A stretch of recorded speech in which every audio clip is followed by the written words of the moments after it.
Bienvenidos a un nuevo programa de Ahora Educación. Hoy, buscando la huella que el sistema educativo ha dejado en cada uno de nosotros, nos hemos venido aquí al Parque de la Constitución con don Francisco Javier Moreno. Paco es una de esas personas con las que los marbelleros de hoy y de mañana siempre tendremos una deuda de gratitud porque a través de sus escritos, a través de sus investigaciones, vamos a entender mucho mejor quiénes somos y de dónde venimos. Y además le tenemos que agradecer esos vínculos nuevos que ha creado entre la ciudadanía y el patrimonio a través de las redes sociales.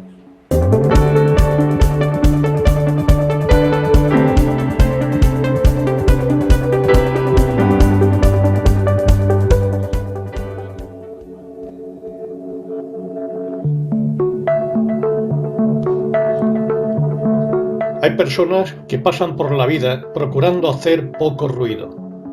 Personas que evitan cuanto pueden la exposición pública, pero que siempre están dispuestas a poner su talento al servicio de los demás sin pedir nada a cambio.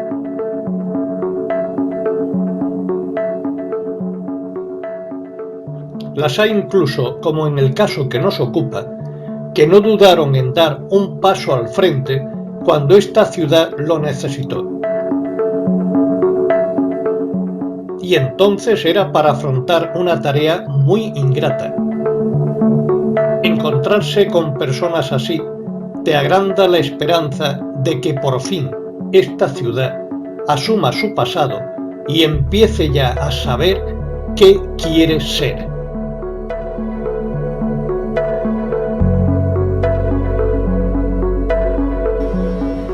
Francisco Javier Moreno Fernández, Paco para los amigos, es para mí una de esas personas imprescindibles en cualquier sociedad.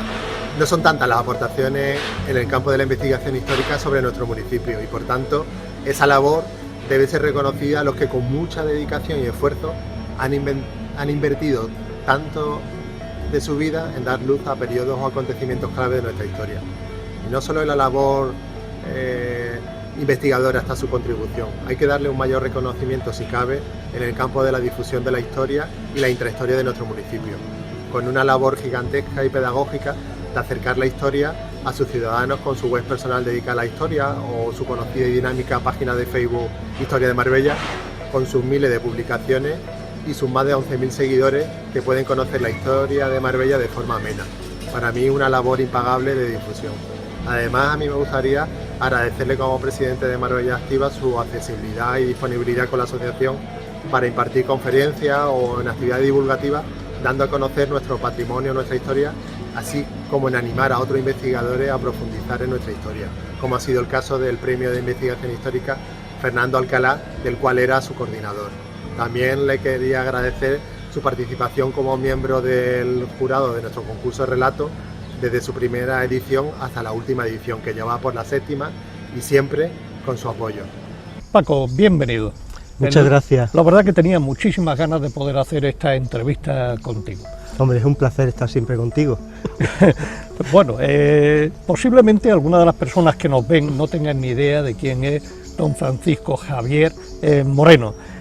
¿Podrías presentarte, hacer una pequeña biografía tuya?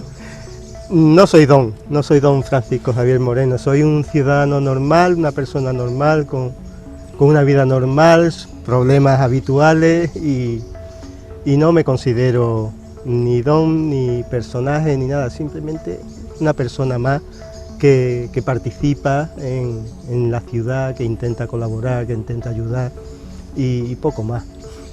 La verdad es que para mí eres como una especie de maestro, Paco, porque yo cada vez que voy buscando algo de esta ciudad recurro a tu página y ese es el placer que tengo, de que allí encuentro soluciones siempre a todo lo que voy buscando. Pero cuéntanos un poquito tu historia. Bien, pues es difícil empezar a resumir una vida que para mí es intensa. Nací aquí en Marbella, en el Monte de Piedad, en la Plaza Juan de la Rosa. Ahí viví mi infancia y primero estuve escolarizado en el Colegio Summa, que ya no existe, que estaba en la actual calle Notario Luis Oliver, antigua Finlandia.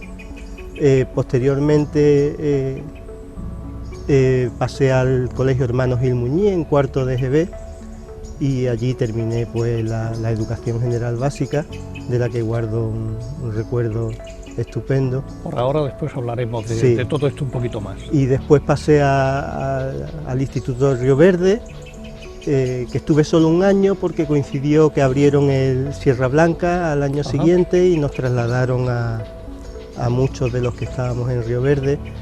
Allí terminé mis estudios. Posteriormente empecé a estudiar y geografía e historia, que ya no existe. Ahora son grados distintos de historia, dependiendo de la época, o de historia del arte. Y a la vez estaba ya trabajando, conseguí aprobar las oposiciones para la Administración General del Estado en el Ministerio de Economía y Hacienda, que actualmente es la agencia tributaria. Y entonces compatibilicé el trabajo con los estudios universitarios. Conseguí con mucho sacrificio terminar la carrera, después hice el doctorado. Me pasó por la cabeza seguir abundando en el conocimiento histórico de mi ciudad y entonces empecé a investigar sobre su pasado, especializado en historia del arte, en arquitectura y urbanismo, que es lo que realmente me apasiona, y tardé 7 años en poder presentar la tesis. Evidentemente tenía muchas dificultades, no solo Claro, trabajando y estudiando. y la familia, los niños. Eso es de un mérito increíble, Paco. Pero lo conseguí, tardé mucho, pero lo conseguí y la verdad que para mí es el hito más importante de mi vida personal.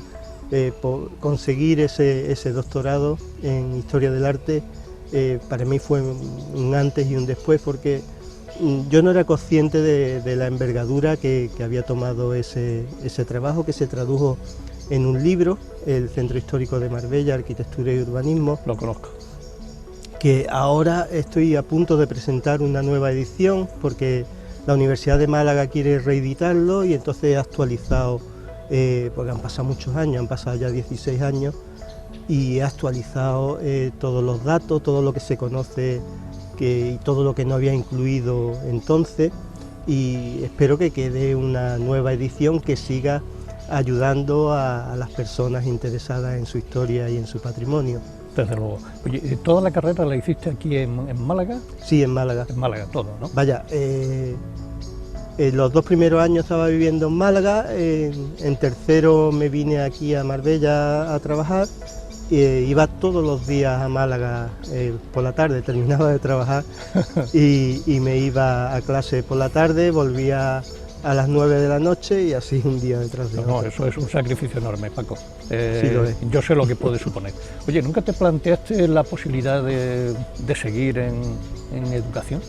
Pues la verdad que me hubiera gustado, pero cuando uno está trabajando pues se cierran muchas puertas, y la más importante que me cerré fue el no poder hacer el curso de adaptación pedagógica, el CAP, que se llamaba entonces, porque me obligaba a ir al centro por las mañanas y no podía porque estaba trabajando, claro. Y no había posibilidad de cambiar esos turnos, además eran 6 meses y me fue imposible. Entonces ahí me cerré la puerta de la docencia, que me dio un poco de rabia, pero bueno, así la vida te va poniendo caminos, te va abriendo uno y te va cerrando otro. Está claro.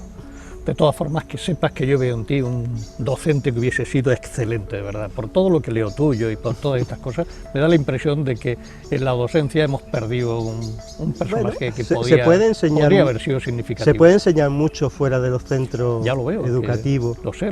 Y yo siempre estaré dispuesto a transmitir lo que sé a quien esté interesado. Muy bien, Paco. Historiador, deportista, investigador, divulgador de nuestro patrimonio. ¿En qué faceta te has sentido mejor? ¿Dónde eres más feliz?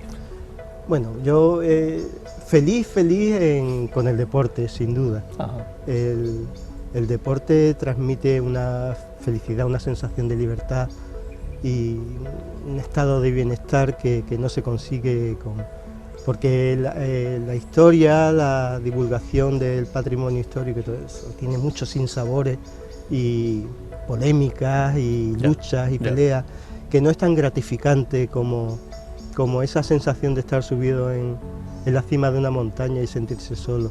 Claro, y además veo que te gustan los deportes vamos a llamarle de riesgo, ¿no? Sí. Porque estás metido en todo. Es el signo de los tiempos. En estos últimos años se tiende a buscar siempre nuevas sensaciones que te transmitan esa sensación de libertad y de liberar tu interior haciendo deportes de riesgo. Siempre son deportes de riesgo controlados.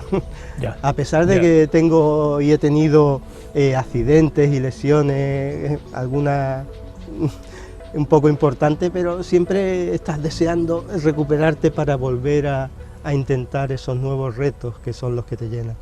Creo que algo entiendo, porque la primera vez que yo pegué un salto a una fosa y solté esa adrenalina, en principio de esas veces que no te atreves a hacerlo, pero una vez que te atreves es como una liberación enorme, ¿no? Ya quieres volver a intentarlo. Sí, además el cuerpo se adapta, pierde el miedo a lo desconocido, se pierde el miedo también al vértigo, que es algo muy común. Todas esas actividades tienen, además de lo saludables que son, tienen un componente mental importantísimo y refuerzan mucho tu capacidad mental para responder ante las dificultades. Ajá. Que conste que yo cuando me lancé más por miedo a lo que me iban a decir si no lo hacía, que porque yo hubiese decidido realmente tirarme, que aquello fue muy importante para mí. Paco, luego hablaremos de más cosas, pero en principio hay una pregunta que me inquieta por encima de todas las demás. ¿De dónde arranca este continuo compromiso tuyo por los temas de esta ciudad? Pues yo siempre le pongo una fecha, y es cuando un día mi padre apareció, creo que fue en el año 1979, apareció con un libro de Fernando Alcalá, que era el primero, Marbella esa desconocida, dedicado, y me lo había dedicado a mí, porque mi padre le había dicho que me lo dedicara a mí. Yo no estuve en ese acto, era todavía pequeño, pero fue un punto de inflexión, porque me interesó, estaba dedicado a mí, empecé a leer el libro y descubrí una ciudad distinta, algo que no había alcanzado yo a comprender, y a partir de ahí pues empecé a interesarme cada vez más y más en la historia. Cada vez que me encontraba con don Fernando pues me paraba con él a hablar, él me aconsejaba, me decía que estudiara historia moderna, que tenía que seguir, que tenía que continuar, y la verdad que le hice caso a todo lo que me contaba y me aconsejaba don Fernando, porque era un gran profesor. Era un gran profesor. De hecho, yo creo que nos ha marcado a todos los que hemos tratado de acercarnos a la historia de esta ciudad. Sin duda. Don Fernando nos ha marcado. Paco, ¿qué recuerdos conservas de tu etapa escolar? ¿Fuiste feliz en esa etapa escolar? Sí fui feliz, porque lo recuerdo todo con mucho agrado, a los compañeros y a los profesores, que muchos ya no están, y sí fui feliz. Tuve una infancia normal, en un colegio normal, que me lo pasé bien dentro de lo que cabe, con las limitaciones que tenían entonces los centros escolares públicos, que estaban muy saturados.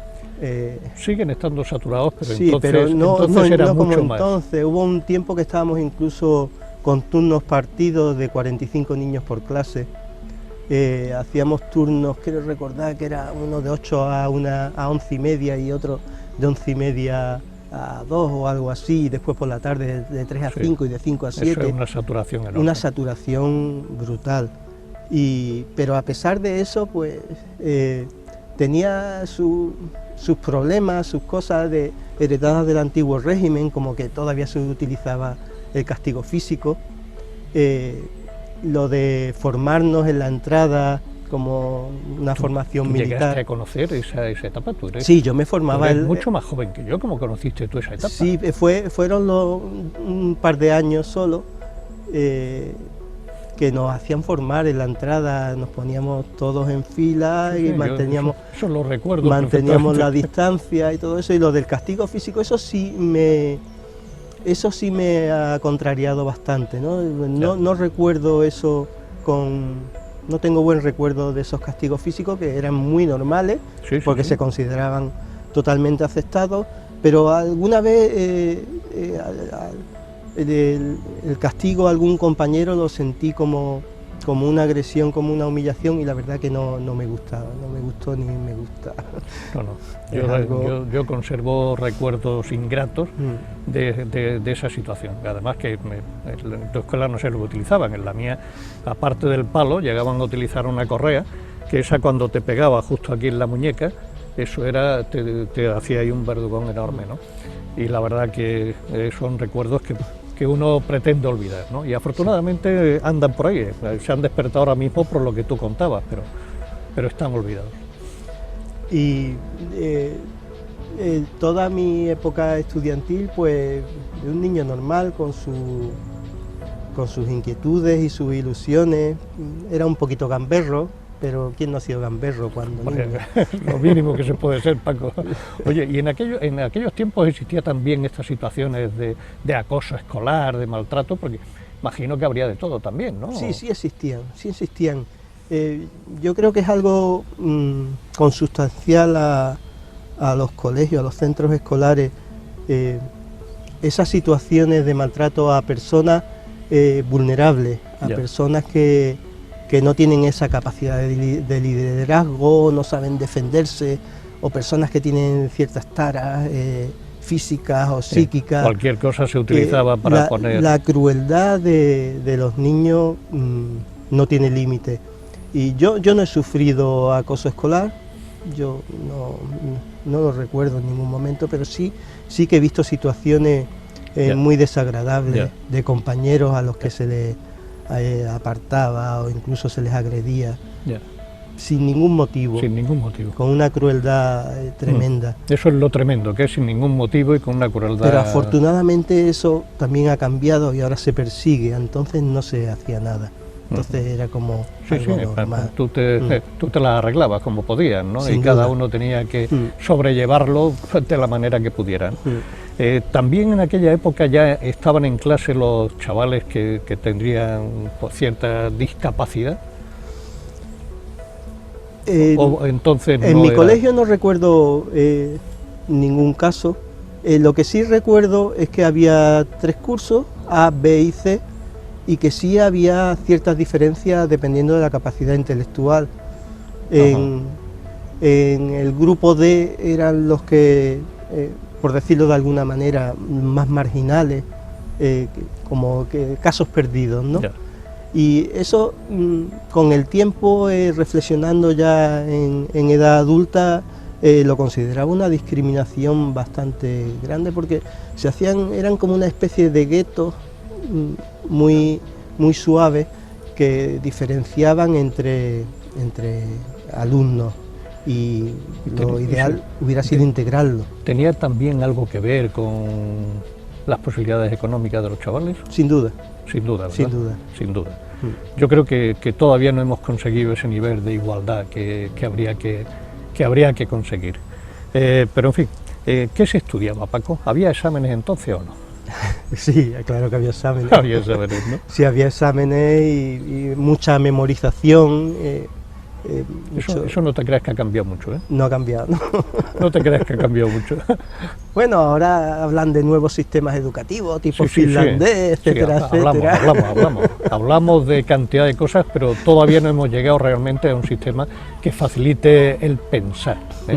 Todavía es más, porque el sistema de evaluación sigue siendo eso, conocimientos que viertes en un papel. Yo lo que sí percibo respecto la diferencia entre lo que yo estudiaba y lo que estudian mi hija es una bajada de la exigencia y del nivel muy importante. Muy importante. Yo creo que nuestros temarios, nuestras asignaturas eran muchísimo más completas y exhaustivas, y se nos exigía mucho más. Sin duda alguna, Paco. Oye, y aunque nos oigan tus hijos, ¿te copiaste alguna vez? Sí, Sí. sí me copié. En el instituto sí me copié. Yo creo que eso siempre es la tentación que está ahí presente del alumno y busca siempre las debilidades del profesor que las tiene, porque ser profesor es muy difícil, porque estás siempre expuesto ante docenas de alumnos que te estudian, que descubren tus defectos y tus debilidades, y todos los profesores pues tienen las suyas, y había algunos pues que eran más estaban más a expensas de que los demás nos pudiéramos copiar, ¿no? Ya, te entiendo. Oye, ¿y hacíais visitas en aquellos tiempos a los restos arqueológicos? ¿Te contaban la historia de tu ciudad? ¿Había algo de esto? ¿O...? Yo no recuerdo ninguna visita de ese tipo, ni en la EGB, ni en el instituto, en el BUP. No recuerdo ningún tipo de visita. Que estamos en el mismo lugar que estábamos, que no le damos mucha importancia a nuestro patrimonio. Bueno, ahora la diferencia es que se habla de ello y se propone y se insiste. Y sí me consta que hay centros escolares por iniciativas particulares de profesores que están interesados y hacen esfuerzos en ese aspecto. Y se debe valorar ese cambio. No está tan mal como antes, lo que pasa que quizá se encuentran los centros con muchos obstáculos para realizar esas actividades, están muy colmatados de actividades escolares de todo tipo. Ese es un auténtico problema, Paco. Es un auténtico problema. Es un auténtico problema porque además tenemos, los currículums son kilométricos, y vas siempre con el resuello agitado porque no llegas al final y tal, pero además kilométricos, pero de milímetros de profundidad, no se profundiza en casi nada, es pasar, ¿no? La verdad que ahí tendríamos que hacer una poda importante. Paco, ¿encontraste a ese profesor que nunca se olvida? Sí, yo creo que en el colegio siempre encuentras un referente, una persona con la que te sientes muy identificado, que es como tu segundo padre o madre. Y en este caso sí, fue don Salvador Alba, que en paz descanse, murió ya hace bastantes años, y la verdad que fue un profesor distinto, porque para que encontrar ese referente tiene que ser alguien distinto, sí, eso está claro. Por el que sientes una grandísima admiración, y en este caso fue él. Oye, en aquella época todavía existían aquellas batallas apedradas entre los defensores del castillo y los que lo atacaban. Sí, ¿O eso era sí, una historia que...? Sin duda, yo no sé si se me ve en la cámara, aquí tengo una cicatriz de una pedrada que me dieron allí en el Monte de Piedad, en la tapia, que jugábamos, venían los niños de los corrales y nosotros estábamos abajo, ellos venían arriba y nos pasamos el día tirándonos piedras. Y en una, desgraciadamente, que asomé la cabeza, pues me dio en toda la frente. La verdad es que leyendo en la historia me he encontrado esta situación de muy antiguo. Sí. Incluso el primer alcalde republicano de aquí, yo recuerdo que dio un bando o algo así prohibiendo esto porque era ya tremendamente peligroso, ¿no? Así que eso en tu época, ahora ya se ha perdido, pero eso se ha perdido ya. En tu época seguía existiendo esta eso batalla, se ha perdido, ¿no? Ya, porque antes los niños vivíamos mucho en la calle, nos pasábamos jugando el día en la calle y solo se terminaba la jornada cuando tu madre te llamaba para cenar. Exactamente. a voces porque se escuchaba que no había apenas coche. Así era.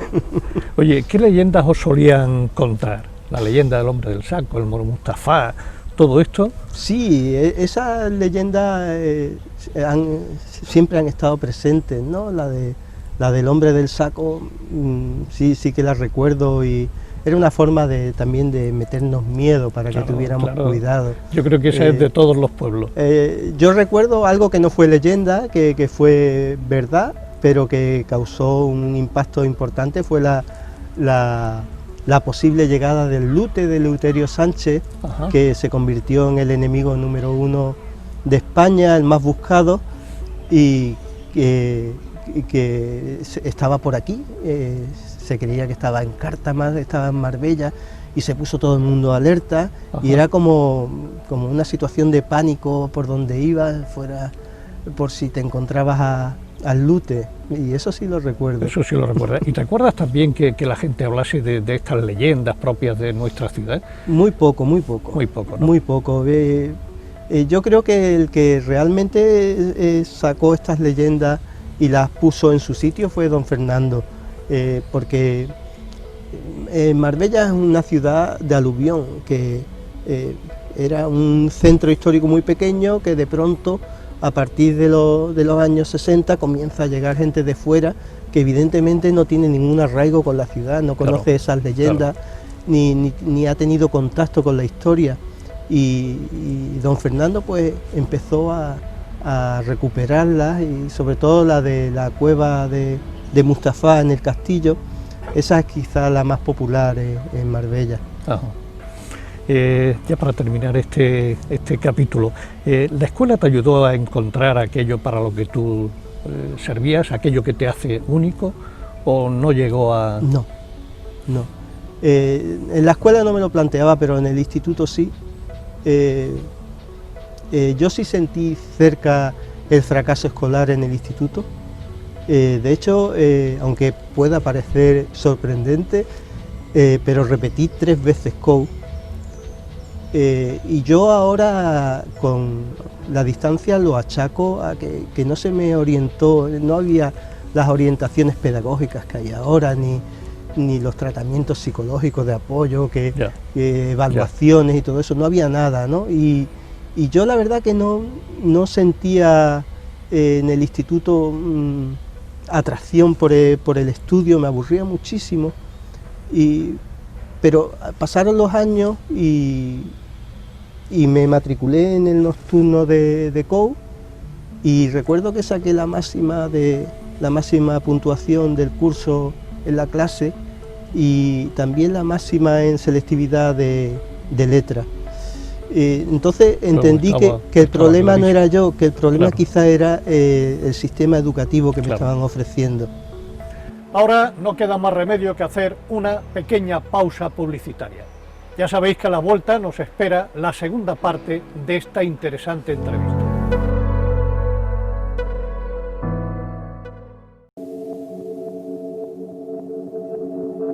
Paco, ¿qué crees que hace falta para ser un buen profesor? Bueno, una pregunta... Una pregunta de fondo, esta ya de decir, porque todos además tenemos una idea de... No necesitamos estar metidos dentro del mundo de la educación para reconocer los buenos profesores que hemos tenido, ¿no? Bueno, los buenos profesores siempre han sido los más cercanos, a los que te has podido acercar y compartir con ellos tus inquietudes y tus problemas.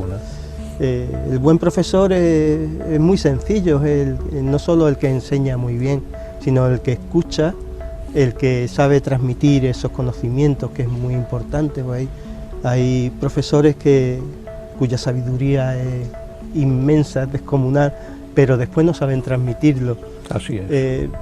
Pienso que todo se resume en eso, en empatía con los alumnos, sin perder nunca los límites de la disciplina. Eso es muy importante, porque los niños tendemos a ser indisciplinados, a buscar la anarquía cuando hay posibilidad, y sí, muchas veces la disciplina es un concepto que se ha ido diluyendo. No es tanto como el castigo físico, pero tampoco la laxitud de ahora. Se debe buscar un término medio, y ese equilibrio es muy difícil de conseguir, y el buen profesor es el que lo consigue. Exactamente. A mí el mejor consejo que me dieron cuando inicié mi andadura docente fue de un director, el primer director que tuve, que me dijo que tenía que lograr un equilibrio entre exigencia y cariño. Eso es. Dice, si no exiges, indudablemente no vas a lograr sacar de cada uno lo bueno que tiene. Y si te pasas de cariñoso, harás individuos que sean frágiles y tal. No. Tienes que lograr ese equilibrio, y no es fácil, no es fácil, como no. tú dices. Oye, Paco, ¿y para ser un buen político? Para ser un buen político, eso sí que es sencillo, pues tener muy claro los principios de la ética y de la honestidad. Eso es fundamental. Debía ser así de sencillo, pero no lo es. Eso te iba a decir, que debería ser así de sencillo, pero no me lo encuentro. ¿Podremos algún día liberarnos de esa imagen de corrupción que hay asociada a la clase política? Yo creo que no. Yo creo que no.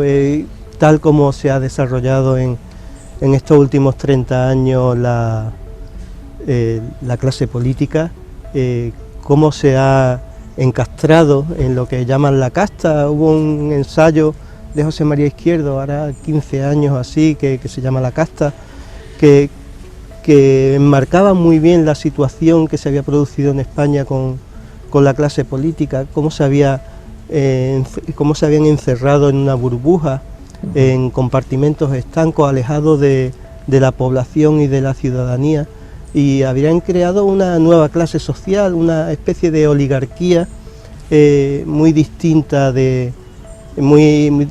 y alejada de los ciudadanos, y eso va a ser muy difícil de romper, porque evidentemente al crear esa oligarquía se están creando unos privilegios, es una clase social privilegiada, que tiene muchos beneficios a los que no van a renunciar.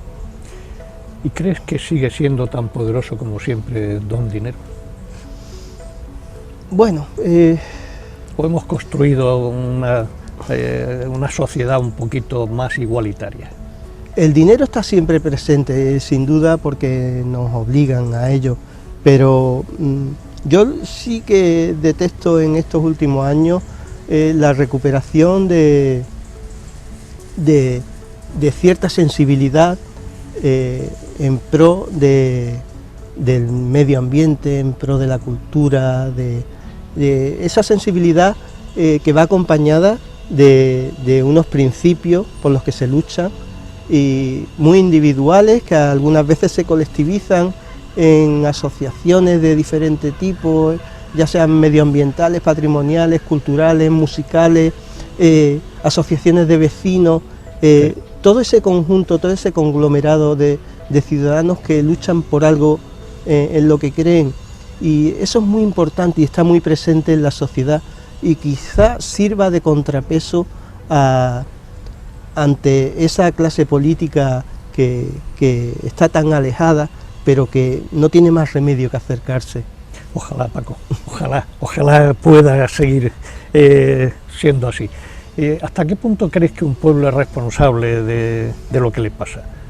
Porque aquí hemos tenido ejemplos muy claros, ¿no? Aquí sí, durante 16 años, creo recordar, 3 de 4 habitantes votaban determinadas cosas, ¿no? La ciudad es responsable de todo lo que hace, porque con sus votos es la que otorga y la que quita esa responsabilidad. Aquí en Marbella, respecto a los años de Gil, todavía hace falta que los ciudadanos asumamos, quienes apoyaron esa opción, que fue un error, y yo creo que no se ha asumido todavía.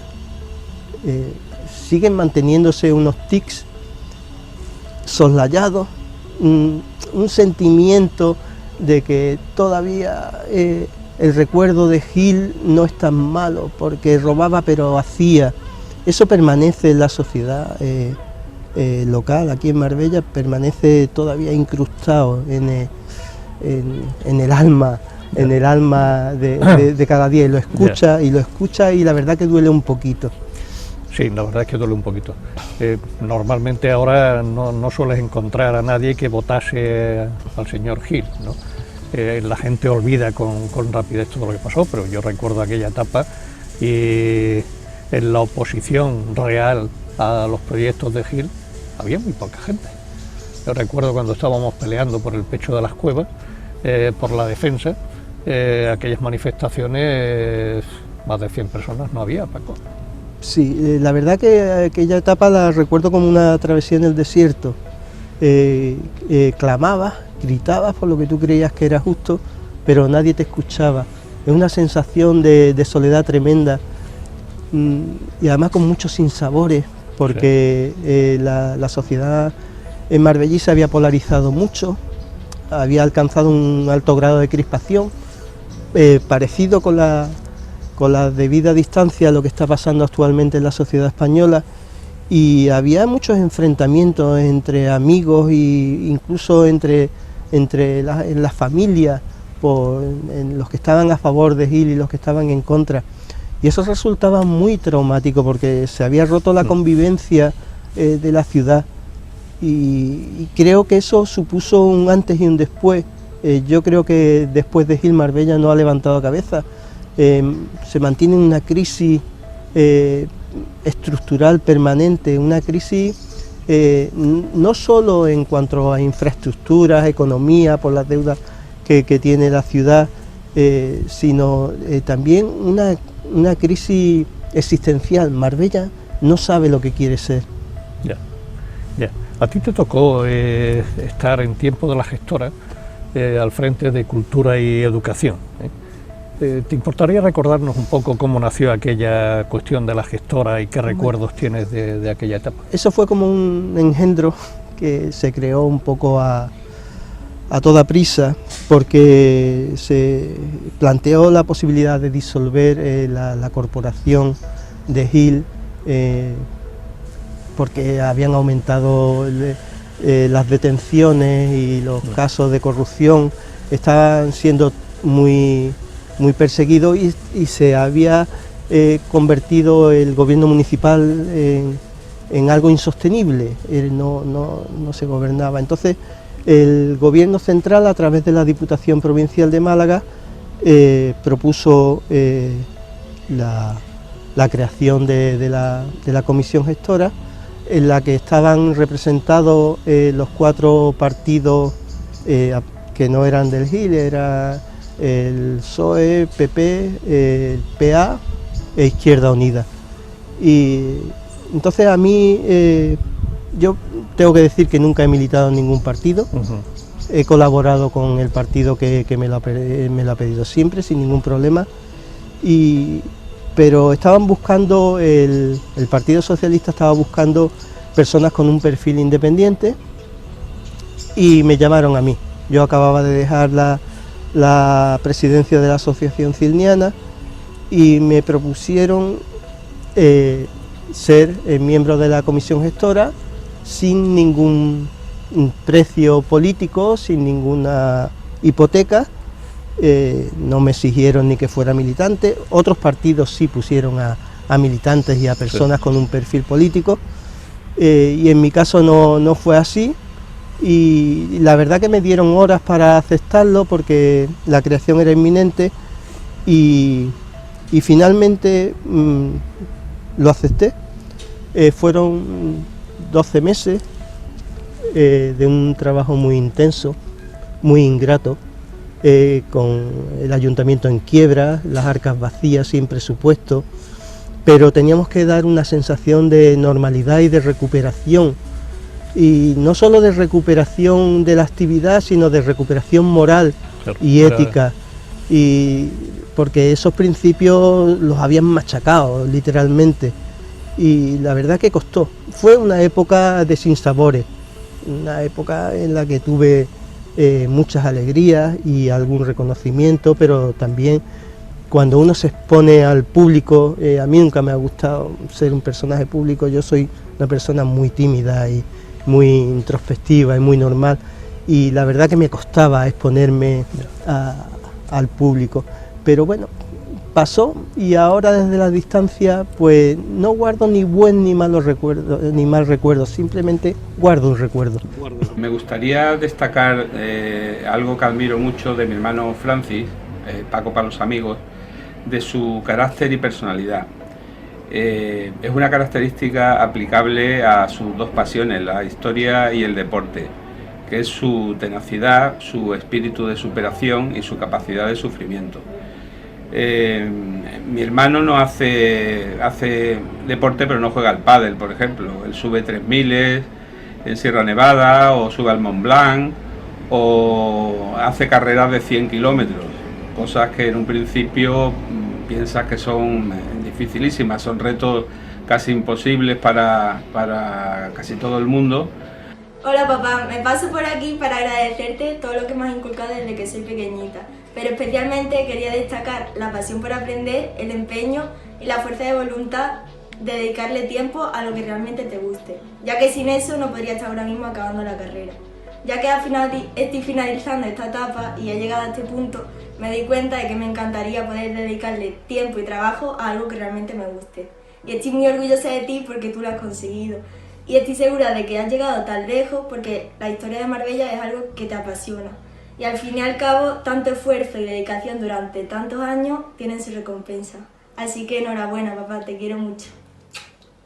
Hay veces que lo he visto abandonar por las circunstancias, pero nunca renuncia del todo, porque siempre al final vuelve y al final lo consigue, ¿no? Que es el gozo ese final de conseguir la cumbre o llegar al final de meta, ¿no? Pues igual es en la historia, en su historia de Marbella, ¿no? Él está horas, días, años metido entre legajos, en archivos, intentando descubrir algo. Hola hermano, qué alegría poder decirte públicamente lo que tú ya sabes, que estamos muy orgullosos de ti y de toda tu trayectoria, desde que te fuiste a estudiar en Málaga y estudiando además sacaste tus oposiciones, que tienen muchísimo mérito, y cuando hiciste tu doctorado, que todavía me acuerdo de todas las fotocopias, todas las encuadernaciones que tuvimos que hacer a mano, y toda la defensa del patrimonio de Marbella que has hecho y sigues haciendo, y esperamos que sigas haciéndolo muchísimo más. Es decir, Niana, desde tu defensa del patrimonio en la época agilista, cuando la gestora, tu defensa de las murallas del castillo, sigue así porque el mundo se cambia con el ejemplo. Mucho ánimo, hermano. Te queremos. A veces cosas que ella tiene en mente, otras veces de pronto aparecen, ¿no? Pero el resultado final es el mismo, ¿no? Que es el disfrute extremo de haber conseguido su propósito, ¿no? No he visto nadie que disfrute tanto con lo que hace, no hay más que leer alguno de sus artículos o cuando te lo explica, ¿no? Que ha llegado a tal cumbre, ha hecho 4 o 3 miles. Y eso realmente es admirable en él, ¿no? Es lo que lo hace una persona muy especial. ¿Cómo ves ahora la vida cultural de Marbella, Paco? Bien, hace poco escribí un artículo en el periódico de Marbella que se llamaba Un desierto cultural. Quizás es duro, pero hay que decirlo. En Marbella ha perdido el tren cultural.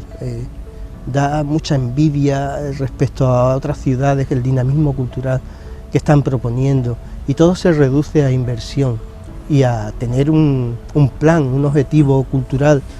Y aquí en Marbella pues llevamos décadas manteniendo un mínimo cultural de oferta que se circunscribe al teatro, al Museo del Grabado Español Contemporáneo, a unas actividades muy limitadas y espaciadas en el tiempo, algún ciclo de conferencias y poco más.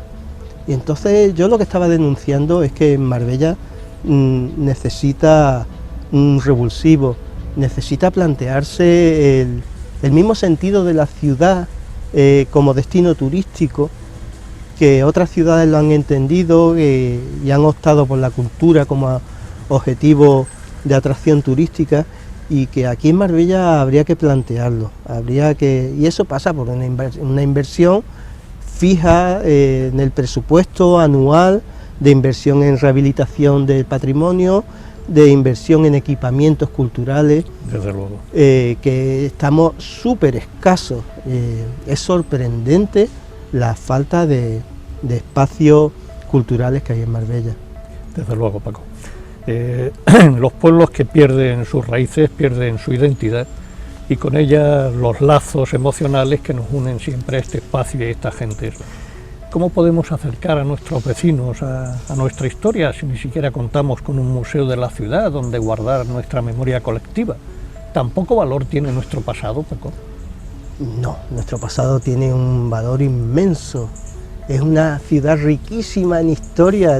Marbella es una maravilla en historia. Lo que pasa es que hemos tenido el impacto de los últimos 50 años del turismo, que ha machacado la historia y también ha abandonado cualquier trabajo de acercamiento de los ciudadanos a su historia, a su pasado. La forma de recuperar eso es muy sencilla y es acercándose a los ciudadanos, no esperando a que lleguen los ciudadanos. A mí no me gustan las burbujas culturales, ni los cenáculos intelectuales, ni los foros, de personas que saben mucho. La cultura hay que llevársela a las personas, hay que llevarla a los barrios, hay que proponérsela a las asociaciones de vecinos, a las asociaciones juveniles, hay que llevarla y hay que acercarla en pequeñas dosis, mostrándole el camino y mostrándole un panorama muy distinto al actual. Los museos no se pueden quedar esperando a que llegue el público, los museos se abren, los museos están abiertos en todas las ciudades y ahora ya no son museos estáticos que enseñan una colección, sino que salen a la calle para buscar a los ciudadanos. Esa es la clave. O sea, que lo primero que pondrías en marcha en esta dirección sería la construcción, por ejemplo, de un museo donde podamos ponernos en contacto con nuestro pasado. Sí, pero un museo dinámico, un museo muy abierto, con talleres, con visitas interactivas, con ofertas prácticas, ¿no? de salir a la ciudad y a la calle para que... porque cuando vas a un museo, por ejemplo, los museos de la ciudad, y ves esas vitrinas llenas de objetos que no te dicen nada, esos objetos hay que explicarlos y hay que hacer un esfuerzo por didáctico. Claro. Y es fundamental, las vitrinas están muy en desuso y los museos como eran entendidos antes también. Ya. ¿Queda todavía esa identidad de este pueblo? ¿Queda un alma de Marbella todavía reconocible, Paco? Sí, sin duda. Antes quedaba ese alma, se reducía a lo que era el casco antiguo y las personas que nacidas antes del boom turístico, pero eso es una generación que ya está muy mayor, que tiene una edad avanzada. Pero en estos últimos 20-25 años, con el surgimiento de la Asociación Cilniana y de otros colectivos que de repente impulsaron y abrieron un horizonte histórico y patrimonial nuevo, las nuevas generaciones se van incorporando y empiezan a sentir Marbella como suya, como propia. No la generación que venía de fuera, sino sus hijos. Sí. Sus hijos sí se sienten plenamente integrados en Marbella y sienten y les duele la ciudad. Es sorprendente cuando hablas con personas anónimas que no conoces de nada, te transmiten ese amor por la historia y el patrimonio. Ahí hay un fondo inmenso, impresionante, que hay que trabajar y que va a dar muchas satisfacciones. Bueno, la verdad es que vosotros estáis trabajando bastante bien este aspecto a través de las redes sociales, ¿no? Porque estáis acercando nuestra historia a todo el mundo. Además lo hacéis de una manera dialogada con la gente que entra ahí, ¿no? ¿Qué valoración puedes hacer de esta actividad, de estas redes sociales donde estáis? ¿Cuánta gente está acercándose a...? Ha sido una de las actividades más gratificantes de los últimos años.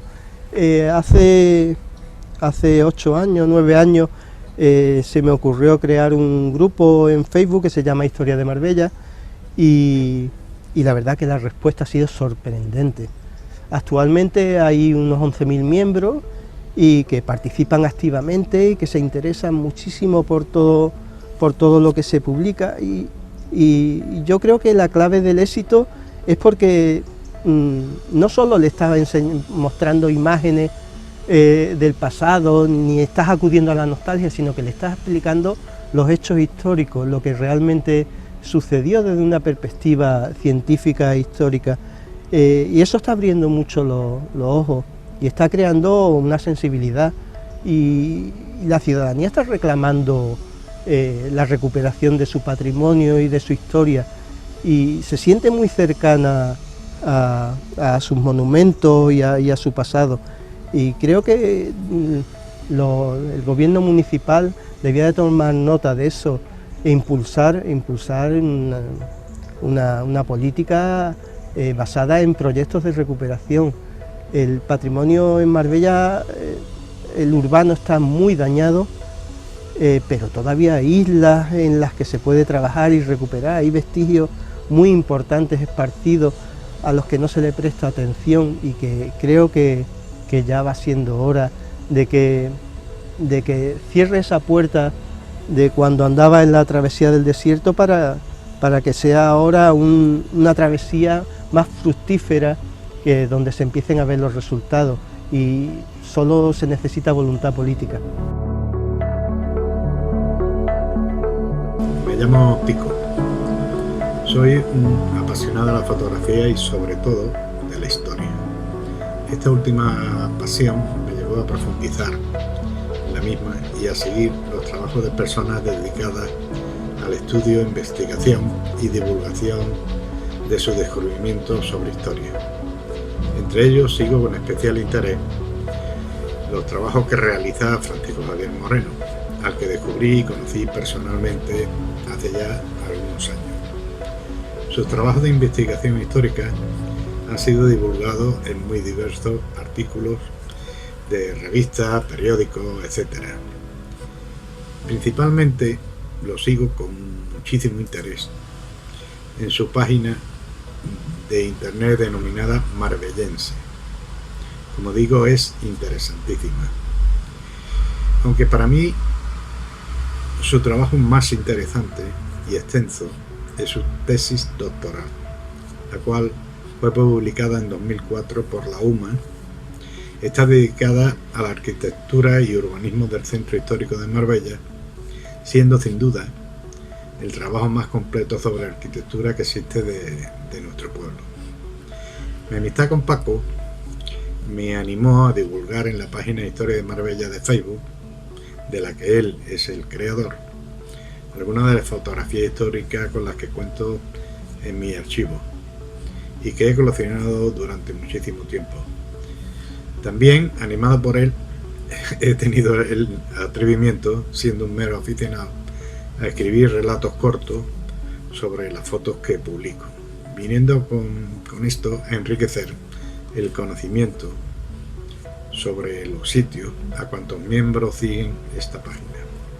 Hoy el número de miembros pasan de los 10.000. Sin lugar a dudas, la labor en favor del conocimiento de la historia de Marbella que está realizando Paco Moreno es muy importante, tanto para las generaciones actuales como las venideras, y entiendo deberían contar con el reconocimiento y apoyo correspondiente, que desgraciadamente no existe. Por este motivo no dudo en prestarle mi colaboración en todo cuanto esté a mi alcance. Porque a veces a los políticos hay que empujarlos de vez en cuando, social, ¿no? está, y yo creo que... ¿Tú crees de verdad que hemos superado esa etapa ya de aquellos inventores de Marbella, aquellos descubridores de Marbella, que eso no era otra Marbella? Bueno, ese peligro, para mí eso no era lo... Ese peligro está siempre presente, porque esos inventores de Marbella están asociados al populismo, y el populismo es muy peligroso, porque toca ciertos aspectos muy apetecibles por la transmisión fácil de unos argumentos que están dentro del ser de la persona, ¿no? Y que inmediatamente se siente identificados con ellos. Los inventores de Marbella seguirán viniendo, pero los que llevamos aquí toda la vida, al final somos los que conocemos Marbella con todos sus defectos y con todas sus virtudes, porque los hay, pero estamos convencidos de que Marbella es una ciudad con un potencial tremendo, un potencial humano que no se debe desperdiciar. Y ese potencial humano ahora empieza a tener sensibilidad por su pasado y por su historia. Tiene arraigo en la ciudad y se siente identificado. Eso es algo que hay que explotar y trabajar. Pues ahí queda este mensaje. La verdad que es un placer compartir este tiempo contigo, Paco. Espero Igualmente. que volvamos a tener la oportunidad de hacerlo muchas más veces. Te agradezco mucho, Paco, esta charla, la verdad que me ha servido de mucho. Antes te comentaba en off que me estaba desnudando y la verdad que así ha sido, pero eso es síntoma de que he estado a gusto y te lo agradezco. Yo la verdad es que te lo agradezco en el alma, de verdad. Tenía muchas ganas de poder hacerlo. Gracias, Paco. De Gracias verdad. a ti.